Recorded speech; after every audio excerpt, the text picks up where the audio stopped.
వర్షాలు ఎక్కువగా కురుస్తున్నందున ఇటు ప్రజలు అటు రైతాంగానికి ఎటువంటి ఇబ్బందులు పడకుండా తగిన చర్యలు తీసుకోవాలని వివిధ శాఖల అధికారులకు జడ్పీ చైర్మన్ విప్పర్తి వేణుగోపాలరావు సూచించారు. ఉమ్మడి తూర్పుగోదావరి జిల్లా ప్రజా పరిషత్ స్థాయి సంఘ సమావేశాలు కాకినాడలోని జిల్లా పరిషత్ సమావేశ మందిరంలో జరిగాయి.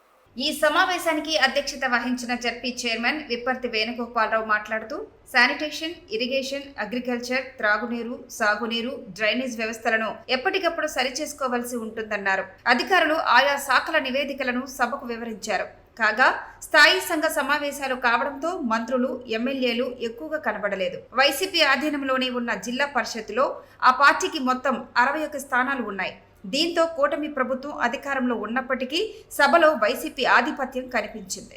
ఉమ్మడి తూర్పుగోదావరి జిల్లా ప్రజా పరిషత్ స్థాయి సంఘాల సమావేశం జిల్లా పరిషత్ సమావేశ మందిరంలో ఏర్పాటు చేసుకోవడం జరిగింది. ఈ స్థాయి సంఘం చైర్మన్ అయినటువంటి వర్షాకాలం కాబట్టి శానిటేషన్ మీద, పబ్లిక్ హెల్త్ మీద, రోడ్ల మీద తీసుకోవాల్సినటువంటి ఇరిగేషన్ మీద, వ్యవసాయం మీద, వీటి అన్నిటి మీద కూడా విస్తృతంగా 7 స్థాయి సంఘాల్లోని చర్చించి తగు చర్యలు ఏం తీసుకోవాలి ఏంటన్నది కూడా వారికి అధికారులకు సూచించడం జరిగింది. అదే విధంగా మా గౌరవ జడ్పీటీసీ సభ్యులందరూ కూడా చాలా ఇంట్రెస్టింగ్ గా పార్టిసిపేట్ చేసి ఈ మీటింగ్ ని సక్సెస్ చేయడం జరిగింది.